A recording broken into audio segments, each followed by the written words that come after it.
भगवान के भक्त का द्रोह, ये एक ऐसा पाप है जो भगवान माफ नहीं करते। जब दुर्वासा ऋषि ने अम्बरीश जी को बिना अपराध के कृत्या प्रकट कर दी, अम्बरीश जी को मारने का उपाय किया, तो भगवान का सुदर्शन चक्र प्रकट हो गया और कृत्या को नष्ट किया और दुर्वासा को दौड़ाया, क्योंकि वो भी ब्रह्म ऋषि हैं, कोई साधारण तो है नहीं तो एक कदम में नष्ट कर देते। अब वो भागते हुए सुदर्शन के ताप से कैलाश पहुंचे।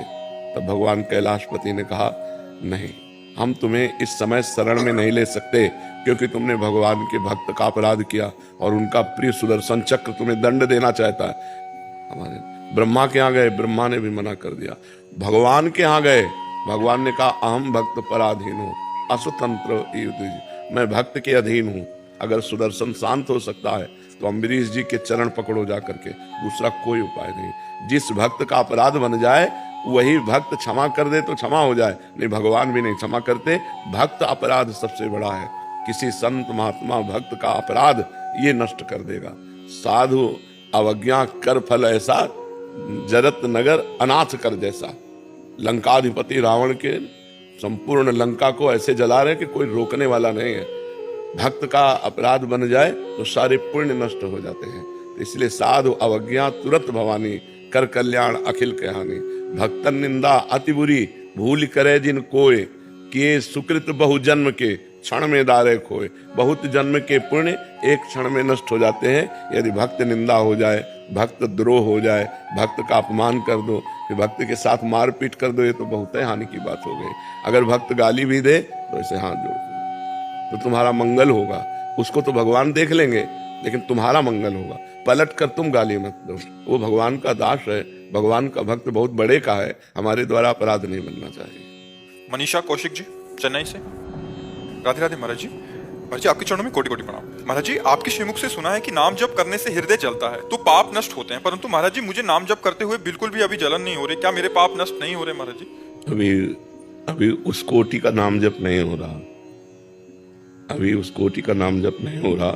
जब एकाग्रता पूर्वक नाम जप होने लगेगा तो एक असंतुष्टता पैदा होगी, एक ताप पैदा होगा, जो कुछ अच्छा नहीं लगता, सब कुछ भस्म होना शुरू हो जाता है। पाप, वासनाएं, संस्कार और अच्छे सद्गुण प्रकट होने शुरू हो जाते हैं। हृदय में एक जब आनंद प्रकट होगा, फिर भगवान का रूप प्रकट होगा, फिर भगवान का साक्षात्कार हो जाएगा, जीवन का पूरा हो गया। तो प्रथम जब होता है तो अभी उस कोटि का नाम जप कहाँ हो रहा है। और बढ़ाओ नाम जप, जितना अधिक बढ़ाओगे उतना ही अपना प्रभाव दिखाता चला जाएगा। जैसे हम एक दो कवल कई दिन के भूखे हों और एक दो कवल भोजन करके तो कुछ समझ में आएगा क्या? कम से कम आधा पेट भोजन हो तब समझ में आएगा कि हाँ, खीर कैसी है, पूड़ी कैसी है, सब्जी कैसी है। एक दो कवल तो केवल भरने मात्र की जरूरत रहेगी। एक दो कवल करके रुकवा दिया जाए, आपसे पूछा जाए आपको कैसा लगा, तो आपको हो गया बुरा लगा। इससे तो अच्छा था ना पाते तो चैन थी, जब पाना शुरू किया तो पाने दो। तो अभी शुरू किया है, एक दो कवल है, वो अपना काम कर रहा है। एक दो कवल उतनी भूख मिटाया पर समझ में नहीं आएगा, मिटेगी तब जब कम से कम आधा पेट हो। ऐसे ही हम कम से कम 12 घंटा 24 घंटे में भजन हो, तब हमारे को समझ में आएगा कि हमसे भजन हो रहा है। 12 घंटे चलते फिरते, उठते बैठते, कार्य करते हुए नाम जप चलता है। नाम जप अधिक होगा तब वो बात आती है। कभी तो 50,000 हो जाते हैं और कभी 2,000 भी नहीं होते, इसका क्या करें? 1000 2000 अभी शुरुआत हुई, जपो और जपो। अभी जबान से जपो, पहले वाची जपो, राधा राधा राधा राधा राधा राधा। जिम में दर्द होने लगता है, जिम में दर्द होने लगता है, ज्यादा जपने से सर में दर्द क्या करें? पर 5 घंटा का पर बताना पड़े तो जबान नहीं दर्द करेगी, नहीं। लड़ाई लड़नी पड़े तो राधा नाम में जबान दर्द कर ले। क्यों भाई, आप लोगों का क्या अनुभव, जबान दर्द करती है? नहीं करती यार, रात दिन भजन करने पर भी हृदय में आज तक यही है कि काश हमसे भजन बन जाए, काश हमसे भजन बन जाए, भजन न छूटे। जितना भजन होता है वो सब थोड़ा लगता है और हो जाए, और हो जाए, और हो जाए। आनंद आता है, जवान थोड़ी दर्द करती है। शुरुआत में थोड़ा पाप है ना, पापवंत कर सहज स्वभाव, भजन मूर्ति भाव न काऊ। जो पाप हैं वो भजन में नहीं लगने देते।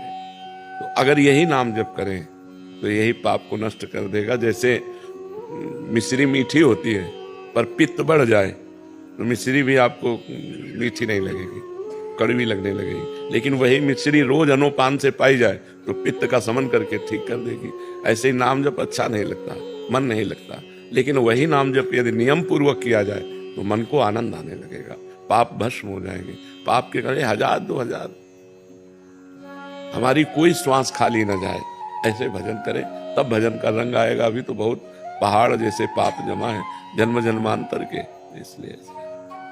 तरुण मिश्रा जी, राधे राधे गुरु जी। राधे राधे महाराज जी। महाराज जी, आप कह रहे हैं कि आजकल लोग अपने माँ बाप को वृद्धाश्रम में छोड़ जाते हैं महाराज जी, वो बिल्कुल भी सेवा करने को राजी नहीं है महाराज जी, संस्कृति को भूल रहे हैं महाराज जी।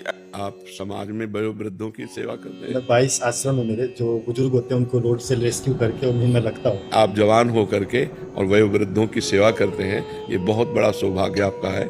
बस उद्देश्य सही रहे, उद्देश्य ना भटकने पावे, कहीं उसकी आड़ में अपनी वासनाओं की पूर्ति ना की जाए, तो ये बहुत बड़ी तपस्या है। क्योंकि जिन वृद्धों की वो अवस्था है कि कोई भी नजदीक खड़े होना नहीं चाहता, उन वृद्धों को आप गोद में उठा के लाते हैं और अस्पताल ले जाते हैं, उनकी दवाई कराते हैं, उनको वस्त्र भोजन देते हैं, वास की भी व्यवस्था है। जी गुरु जी, आश्रम शेल्टर होम है और आजीवन उनके मृत्यु तक 210 संस्कार मैंने अपने हाथों से किया है। बहुत सुंदर, क्योंकि आप ऐसा कार्य करते हो, ये बहुत बड़ा कार्य है। आज लोग अपने माता पिता का तो अपमान कर ही रहे हैं, फिर आप दूसरे वयोवृद्धों को, असहायों को, हाथ पैर टूटे हुए को, पागलों को, विक्षिप्त को, जिनको कोई नहीं पूछता है, जो अपन मतलब उनको अपने शरीर की शुद्धि नहीं है, उनको आप सेवा करते हो। बस एक बात ये रहे, स्वार्थ बुद्धि ना रहे, तो यही भगवत प्राप्ति भी करा देगा। क्योंकि परहित सरिस धर्म नहीं भाई, पर पीड़ा सब नहीं अगमाए। जो दूसरों का हित करता है, इससे बड़ा कोई धर्म नहीं है। और आप इतना प्यार से ऐसे वयोवृद्धों की सेवा, अब बस उसमें दिखावा नहीं होना चाहिए, स्वार्थ नहीं होना चाहिए। कि जैसे कुछ लोगों का ऐसा स्वरूप होता है कि कैमरे में कुछ और होता है और कैमरे के पीछे कुछ और होता है। तो हमें लगता है कि एक जैसा स्वरूप होना चाहिए, कि कैमरे के सामने भी वही स्वरूप है और कैमरे के पीछे भी वही स्वरूप है। हमारा एकांत भी भगवत स्वरूप ही होना चाहिए, कि जब हम कैमरा नहीं है तब भी हमारा बर्ताव वही हो जो कैमरे में हो रहा है। बहुत अच्छा लगा जो परोपकार करते हैं, बस यही करते रहना, हमारे भगवान को भी अच्छा लगेगा। आप ये समझो, अपने माता पिता की पुंडरीक जी मन वचन कर्म से सेवा कर रहे थे, कभी उन्होंने चाह नहीं की कि मुझे भगवान मिले, लेकिन स्वयं भगवान उनके पास गए। महाराष्ट्र में प्रमाण है, जो भगवान विट्ठल है वो वही पुंडरीक जी के ठाकुर जी है। पुंडरीक जी के लिए गए कि तुम माता पिता की सेवा करते हो, मेरे दर्शन कर लो। तो एक ईंट फेंक दी और कहा सेवा पूरी हो जाने पर आपके दर्शन करेंगे। तो आज भी ईंट पे ही खड़े हैं। ऐसे जो विट्ठल भगवान है वो आज भी खड़े हैं। माता पिता की सेवा साक्षात भगवान की सेवा है, वयोवृद्धों की सेवा साक्षात भगवान की सेवा है। बस मन वचन कर्म से ही करते रहना, और नाम जब जितना आप कर सकें, और कोशिश करो कि जो बुद्धि रखते हैं, जिनकी बुद्धि काम कर रही है, तो नाम जप करें, राधा राधा राधा, उनका भी कल्याण हो जाएगा। शरीर का पोषण और परलोक का पोषण, परलोक का पोषण भगवान के नाम से होता है, अध्यात्म में जुड़ने से होता है। तो जैसे बूढ़ी माई लोग हैं, बूढ़े पिता लोग हैं, अगर इनको सिखाए कि आप बैठ के थोड़ी देर राधा राधा करो, काउंटर दे दे कि आप राधा राधा करो, तो इससे आपको भी और लाभ मिलेगा। जो स्वयं नाम जप करता है और दूसरों को नाम जप कराता है, उसका बड़ा मंगल होता है। जी, मेरा बचपन भी खुद ऐसा बीता है, मैं खुद शेल्टर होम में रहा हूँ। जी नहीं, बहुत सुंदर। तो उनकी सेवा करता हूँ तो लगता है पिता का सेवा का मौका नहीं मिला, तो आज उनकी सेवा कर। बिल्कुल नहीं, बहुत सुंदर, हमें बहुत अच्छा लगा।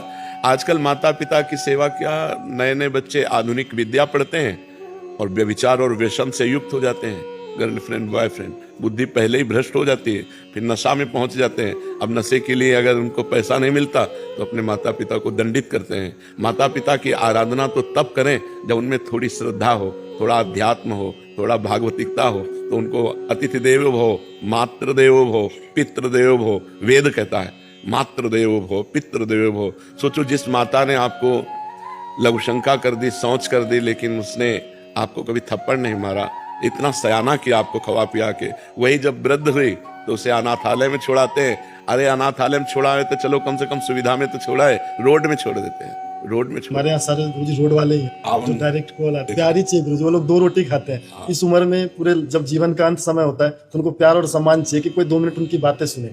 उनको 10 मिनट सुन लेते हैं ना, वो उसमें प्रसन्न हो जाते हैं। नहीं, बहुत सुंदर, इसलिए हमारा हृदय विशेष प्रभावित हो। जी। शिविंद कुमार जी कानपुर से।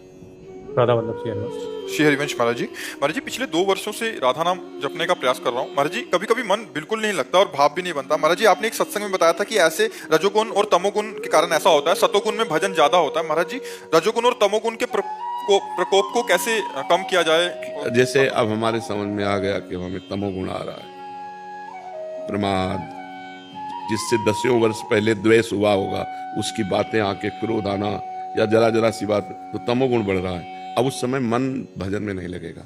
अब उस समय हमें बाहरी भजन चाहिए, जैसे सत्संग सुनने लगना, कीर्तन करने लगना, भक्त से बातचीत करने लगना। मतलब उस समय ये नहीं हो सकता कि आप मानसिक जप कर सको या एकांत बैठ सको। हमको ये देखना है कि इस समय हमारे अंदर दशा क्या है। प्रवीण साधक वही है।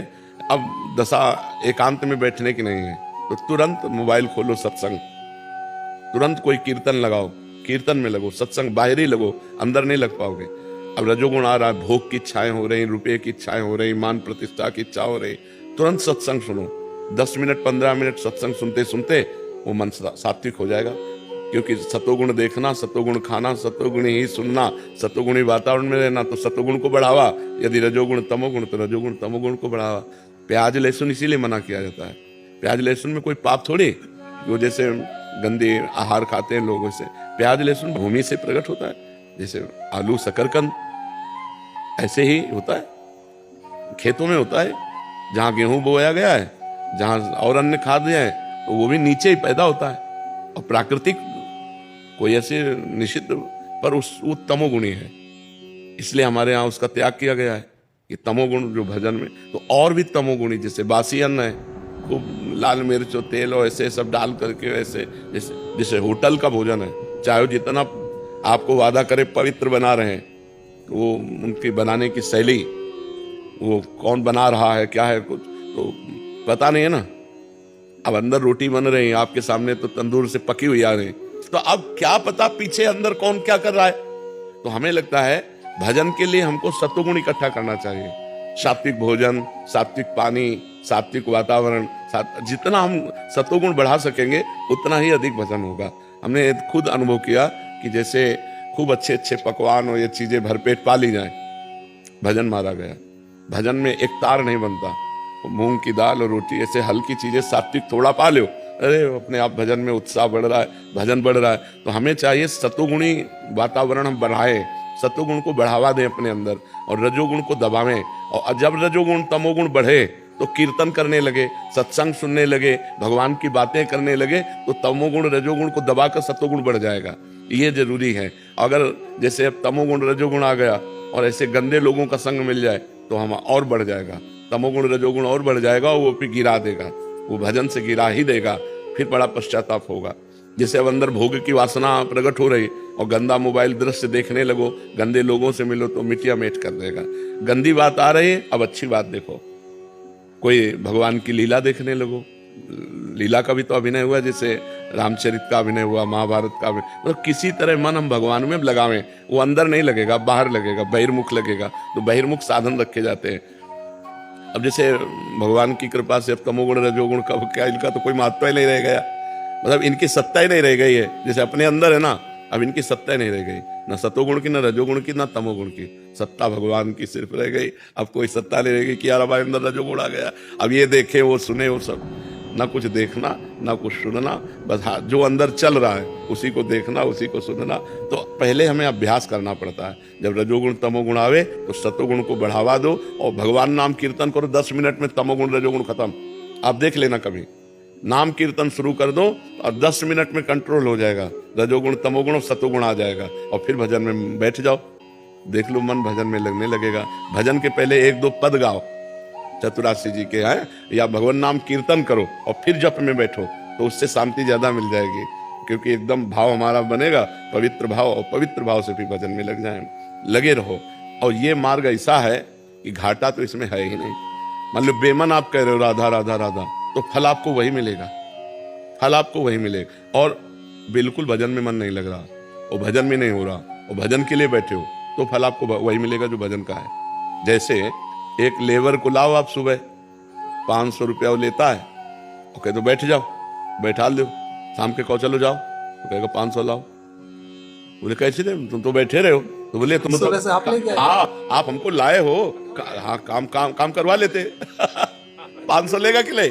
तो ऐसे ही अपने लोग भजन में बैठे भगवत कार्य में, अब भजन नहीं हो रहा है तो भी भजन का फल मिलेगा, क्योंकि भगवान ईमानदार मालिक है, भगवान बेईमान नहीं है, समझ रहे हो ना। इसलिए निश्चिंत हो जाओ, भजन का मार्ग ऐसा है, इसमें घाटा तो है ही नहीं। आप भजन के लिए माला लिए बैठे हो, लेकिन भजन में मन नहीं लग रहा, आनंद नहीं आ रहा, आपको परिणाम वही मिलेगा जो एक भजन का परिणाम होता है। और परिणाम जब आएगा तो भजन में मन लगने लगेगा, भगवान में चित्त जुड़ जाएगा।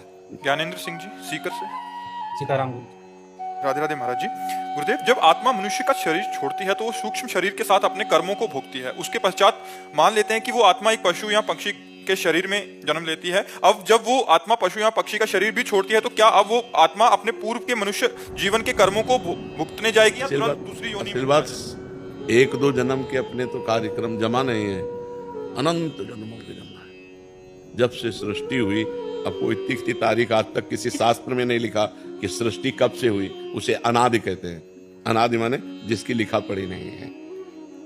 तब से हमारे कर्म जमा है, तो कहो 10 कल्प हमें मनुष्य जन्म न मिले, युग नहीं कल्प न मिले, तभी तो कहा दुर्लभो मानुषो देहो, बड़ा दुर्लभ है मनुष्य शरीर, बड़े भाग मानुष तन पावा, सुर दुर्लभ सदग्रंथन गावा। 83,99,999 योनियों के बाद मनुष्य जन्म मिला है। जैसे सांप है, एक योनि है, लेकिन उसमें कितनी क्वालिटी है, कोबरा, अजगर, दुमही, ये वो कितने ना, ढेर सारे। अब जैसे मक्खी है, अब कितनी क्वालिटियां मक्खियां में। तो अब हम मनुष्य योनि सबसे ऊपर प्राप्त हो गए। अगर हम चूक करते हैं, भगवत प्राप्ति नहीं करते, तो हमें पता नहीं कितने युग कितने कल्प भटकना पड़ेगा, किन किन योनियों में जाना पड़ेगा।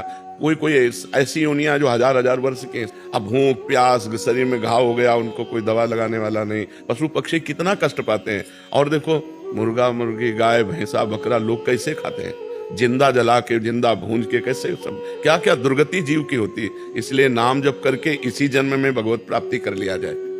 मनुष्य जन्म में अगर भजन कर लिए तो सब जन्मों के पाप नष्ट हो जाएंगे। नाम संकीर्तनम यस्य सर्व पाप प्रणाशनम, भगवान का नाम कीर्तन जैसे करते हो राधा वल्लभ श्री हरिवन, ये समस्त पापों को नष्ट कर देता है। अनंत जन्मों के जब पाप नष्ट हो जाएंगे और भगवान का साक्षात्कार हो जाएगा तो हमारा जन्मना मरना बंद हो जाएगा। नहीं तो ये हर योनि में भटकना पड़ेगा, पता नहीं कौन कौन सी योनि में जाना पड़े, कौन कौन सी। अब ये थोड़ी है कि 10-20 योनि के बाद फिर मनुष्य जन्म मिल जाता है, ऐसा नहीं है। कबहू करी करुणा नर देहि, देत ईस बिनु हेत सने। सेवकवाणी में लिखा है, संसति मांझ बरियाई के पायो, मानुष्य देह वृथा। भगवान ने रोक दिया संसति चक्र को और बीच से निकाल कर उसे मनुष्य बना दिया करुणा करके, कि अब तू भजन करके इस माया प्रपंच के दुख से निवृत्त हो जा। लेकिन जब मनुष्य शरीर में आया तो और उपद्रव कर लिया, जो जमा था वहां रजिस्टर और काला कर लिया दुर्गति का। तो अब फिर पुनरपि जननम पुनरपि मरणम, ये संसार चक्र में हो रहा है। इसी की मुक्ति के लिए अध्यात्म है, भगवान का भजन है। समझ पा रहे हो भाई जी? परिणीता जी। राधे राधे महाराज जी। महाराज जी, आपके चरणों में कोटि कोटि प्रणाम। महाराज जी, आप हमेशा कहते हैं कि ठाकुर जी को अनन्यता सबसे प्रिय है, और मैं तो अपने माता पिता, मित्रों, वस्तुओं एवं स्वयं से भी प्यार करती हूँ। ठाकुर जी के प्रति अनन्यता के भाव को मैं किस प्रकार और पुष्ट करूं? महाराज जी, मेरा मार्गदर्शन करें। उसी प्यार को भगवान में लगा दो। माँ में भगवान, पिता में भगवान, मेरे में भी भगवान, सर्वत्र भगवान, तभी अनन्यता होगी। सो अनन्य गति जाके असमति न टरे हनुमंत, मैं सेवक सचराचर रूप स्वामी भगवंत। चराचर मेरा भगवान विराजमान है, पर इसके लिए पहले भजन करो। किसका है? हाँ, नाम जप करो, खूब नाम जप करो। अभी बुद्धि अपवित्र है, अपवित्र बुद्धि, मलिन बुद्धि शरीर प्रियता में रहती है। माँ का शरीर, पिता का शरीर, भाई का शरीर, बहन का शरीर, अपना शरीर, जिस शरीरों से प्यार करती है। और जो पवित्र बुद्धि होती है वो आत्मा से प्यार करती है, वो भगवान से प्यार करती है। तो नाम जप करो, पहले खूब नाम जप करो और पवित्र आचरण रखो। जिसके आचरण अपवित्र है वो अध्यात्म में नहीं बढ़ सकता। आचरण पवित्र, फिर भगवान के नाम का प्रभाव देखना। आचरण पवित्र होना चाहिए। रितु जी, ऋषिकेश से। राधे राधे महाराज जी। राधे राधे महाराज जी। महाराज जी, ऐसा क्या करें कि संसार में रहते हुए संसारिक कर्म भी करते रहें, मोह माया में भी ना फंसें और परमात्मा की भक्ति में भी मन लगे, और माया का आकर्षण बहुत है महाराज जी ऐसे में तो। भगवान की कथा सुनो अधिक से अधिक, और नाम संकीर्तन करो। घर में बैठकर छोटा सा मजीरा ले लो और घंटा 2 घंटा नाम संकीर्तन करो। नाम संकीर्तन से सारे पाप नष्ट हो जाते हैं। नाम संकीर्तनम यस्य सर्व पाप प्रणाशनम। परम पवित्र भगवान का साक्षात्कार भी नाम संकीर्तन से, पर नाम संकीर्तन अधिक समय हो तब भाव। अब फिर 2 4 5 मिनट भी करे तो कल्याणदायक तो है ही, लेकिन बहुत दिनों के भूखे को 1 2 कवल खवाओ तो क्या समझ में आएगा। तो बहुत जन्मों के हमारे कर्म संस्कार बिगड़े हुए हैं, उनको सुधारने के लिए भगवान की कथा सुने, नाम कीर्तन करें और घर में ठाकुर जी विराजमान कर लें, उनको मालिक बना ले, अपने नौकर बन जाए। नाथ सकल संपदा तुम्हारी, मैं सेवक समेत सुतनारी। इसी से भगवान कृपा कर देंगे। नाम, भगवान की चर्चा सुन रहे हैं, भगवान की सेवा, भगवान को स्वामी मान लिए, कल्याण हो जाएगा। ये बात अंदर आ जाए, नाथ सकल संपदा तुम्हारी, मैं सेवक समेत सुतनारी, तो गृहस्थी में बहुत जल्दी मंगल हो जाए, अहम का परिवर्तन हो जाए। नहीं तो भगवान की ऐसी दुरंत माया है कि अब जाने का समय आने वाला है, फिर भी पूरा जीवन उसी में निकल गया और कुछ अनुभव नहीं है, कुछ हाथ नहीं लगा। जब शरीर ही छूट जाएगा तो बैंक बैलेंस कहाँ, परिवार कहाँ, कोई कुछ नहीं, और कोई प्यार नहीं करता। मर गए तो 1 2 दिन रोना होगा, महीना 2 महीना चर्चा होगी, खत्म। इसके बाद कूड़ा पड़ गया, फिर खत्म, कोई नहीं याद करता है। और ये बात जीते जी हम अगर समझ जाए कि हमारा कोई नहीं है, यहाँ से कुछ नहीं ले जाना है, जो ले जाना है वो है भगवान का नाम, भगवान का स्मरण, परोपकार, अच्छे कर्म, तो वो करे मनुष्य। पर वो बुद्धि इतनी मलिन रहती है कि वो इसी प्रगट संसार के कार्यों को सत्य मानता है और भगवान से विमुख पूरा जीवन व्यर्थ में नष्ट हो जाता है। बड़े भाग्यशाली वो जन हैं, उनके माता पिता धन्य हैं जिनकी ऐसी संतान है जो अध्यात्म में चल रही है। अध्यात्म से संसार का कल्याण होता है, मंगल होता है। अगर एक गांव में एक भजनानंदी हो तो पूरे गांव का मंगल हो जाए, पूरे गांव का मंगल। अगर एक हमारा देश, भारत देश इसीलिए महान है, इसमें एक से एक यति सती महापुरुष एक से एक हुए हैं, भगवान का अवतार हुआ है। यहाँ की पावन नदियाँ हैं, गंगा यमुना आदि, तो खूब नाम जप करे, ऐसा बढ़िया अवसर मिला है, भारत में जन्म मिला, सत्संग मिला। अगर अब भगवत प्राप्ति नहीं हुई तो फिर क्या है। ये लड़का बच्चा परिवार घर द्वार, यही तो भगवान का खेल है, माया का। इसी में तो सब रमे हुए, उसमें रहते हुए जो भगवान का नाम जप कर ले वही भक्त है, वही भगवान को प्राप्त होता है। सोनिया जी, सोनीपत से। श्री हरिवंश महाराज जी। महाराज जी, तुलसीदास जी महाराज एक दोहा में कहते हैं कि आवत ही हर्षे नहीं, नैनन नहीं स्नेह, तुलसी वहां ना जाइए, चाहे कंचन बरसे में। महाराज जी, आप एक सत्संग में बताए थे कि साधक को जहां अपमान हो वहां जरूर जाना चाहिए, शायद अपनी स्थिति के लिए ऐसा बोला था। अलग अलग स्थिति है। तुलसीदास जी ये व्यवहार का दोहा लिख रहे हैं, अलग अलग स्थिति का। किसका है प्रश्न? ये व्यवहार का दोहा है कि जहां आप जाओ तो आदर स्नेह के साथ आपसे मिले वहां जाओ, जहां अनादर वहां ना जाओ। ये व्यवहार का है, ये परमार्थ का नहीं। परमार्थ है सम्मानम कल्यात घोर गर्लम, नीचापमानम सुधा। श्री राधा मुरलीधरो वत्स के वृंदावन माते। सम्मान को विष के समान समझे, अपमान को अमृत के समान समझे और श्री राधा माधव का निरंतर भजन करे। जो भगवत प्राप्ति का मार्ग है, महापुरुषों ने अलग अलग स्थान पर उपदेश किया है। कहीं व्यवहार का उपदेश है तो कहीं परमार्थ का उपदेश है। तो जैसे हमने साधकों को कहा, जिस गली में अपमान हो उस गली में भिक्षा मांगने जरूर जाना चाहिए। जो आदमी अपमान करे उससे जरूर राधे राधे कहना चाहिए, तभी हमारा भगवत भाव पुष्ट होगा, तभी हमारा देहाभिमान नष्ट होगा। लेकिन संसारिक व्यवहार में कहा गया कि जहां जाने से उसके नेत्रों में स्नेह नहीं दिखाई दे रहा, वो हर्षित नहीं हुआ हमसे मिलकर, क्या फायदा ऐसे रिश्ते नातों के यहाँ जाना। ये व्यवहार की बात है। लेकिन परमार्थ की बात है कि जो हमारा अपमान करे हम उसका मंगल करें, जो हमसे ना बोले हम उससे राधे राधे बोले। जिस गली में जाने से घर वाला अपमानित करता है उस गली में जरूर जाके राधे श्याम बोलो, जिससे तुम्हारा अपमान हो और तुम्हारा अहंकार नष्ट हो। ये परमार्थ का, ये भगवत प्राप्ति की बात है और ये व्यवहार की बात है। मेघा जी।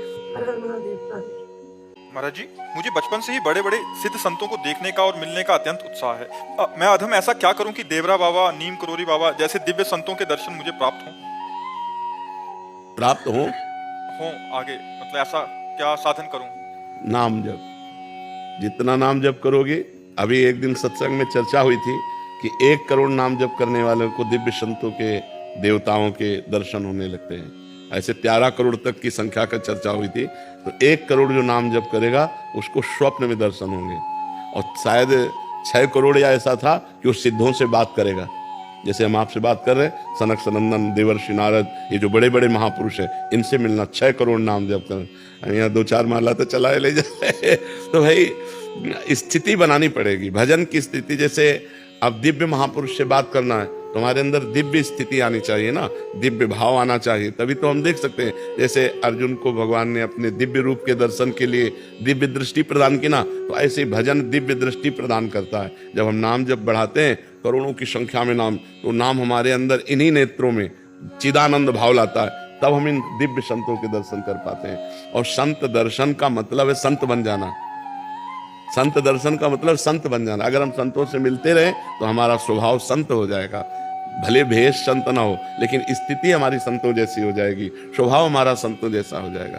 जी धार्मिक जी सूरत से, राधे राधे महाराज जी। महाराज जी, गृहस्थी में रहकर बैलेंस बना के चलें तो फिर प्रभु मिलन की व्याकुलता कैसे बढ़ेगी? अगर नहीं तो किस तरह से हम प्रभु मिलन की चाह और विरह? सबसे पहली बात है पापाचरण का त्याग, चाहे वो गृहस्थ में हो या विरक्त में हो।